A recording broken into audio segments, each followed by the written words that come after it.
మరి 90 కోట్లు ఎక్కడ? 92 కిలోమీటర్లు మీరు చెప్పిన లెక్కలు ఎవరు ఇచ్చారు?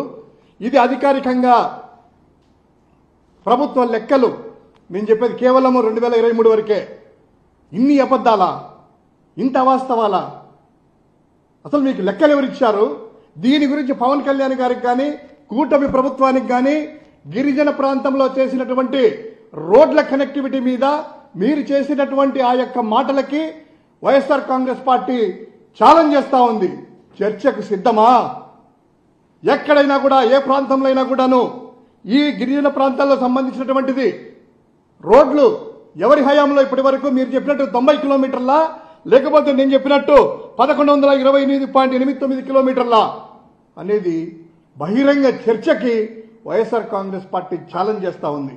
అదేవిధంగా మీరు చెప్పినట్టు నిన్న కాదయ్యా, నిన్న ఏదో ఎలా ఉందంటే కనుక ఆ సినిమా షో అంతా ఆ వీడియో పూర్తిగా విన్నోళ్ళకి మాత్రమే అర్థమవుతా ఉంది. ఏంటంటే టెండర్లు కాల్ చేశాము, 1 వీక్లో టెండర్లు ఫైనల్ అవుతాయట, వర్కులు మొదలు పెడతాదట. కానీ ఈయన బిల్డప్ చూస్తే కనుక రోడ్లన్నీ పూర్తి అయిపోయి రోడ్ల మీద జన ఆవాసం అంతా కూడా తిరుగుతూ ఉన్నట్టు ఆ బిల్డప్లు. ఎందుకు ఇంత అవాస్తవాలు? ఎలక్షన్ టైంలో మీరు ఎన్నో అబద్ధాలు ఆడారు, పోటీ పడ్డారు, తండ్రా కొడుక లేకపోతే పవన్ కళ్యాణ్ అనేసి. ఆ ముగ్గురులో ఒక్కొక్క ప్రాంతంలో మొదటి ప్రైజ్ వస్తూ ఉంది. ఈ రోజు వీళ్ళిద్దరిది కాదని చెప్పిచ్చేసి నాకే మొదటి ప్రైజ్ రావాలి అనేటువంటిది పవన్ కళ్యాణ్ పోరాడుతున్నట్లు మాకు అనిపిస్తూ ఉంది. అంతేకాకుండా ఏదో డోలీ వ్యవస్థ లేకుండా చేస్తాం అది ఇది రోడ్లు అన్నారు కదా. 2014-19 అంతకుముందు మీ యొక్క పార్ట్నర్ చంద్రబాబు నాయుడు గారు అధికారంలో 3 సార్లు ముఖ్యమంత్రిగా ఉన్నారు కదా. ఒక్క ప్రాంతంలో అయినా కూడాను డోలీ వ్యవస్థ లేకుండా వాళ్ళకి అంబులెన్స్ వ్యవస్థ కానీ, హాస్పిటల్స్ కానీ, స్కూల్స్ కానీ వేశారా? మేము చెప్తాను ఛాలెంజ్ చేసేసి.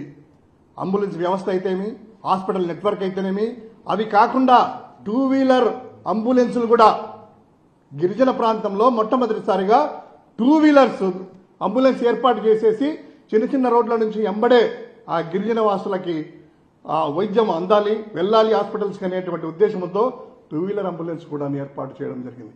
అదేవిధంగా ROR రికార్డ్ ఆఫ్ రైట్స్, ఆ యొక్క ల్యాండ్ పట్టాలకు సంబంధించినటువంటిది వాళ్ళకు గిరిజన బిడ్డలకి అందించే విధంగా వైఎస్ఆర్ కాంగ్రెస్ ప్రభుత్వం కృషి చేసింది, సత్ఫలితాలు ఇచ్చింది. అదేవిధంగా 2014-19 మీరు తీసుకున్నట్లయితే కనీసం గిరిజనులకు కానీ మైనారిటీలకు కానీ మంత్రి పదవి కూడా లేకుండా చేశారే.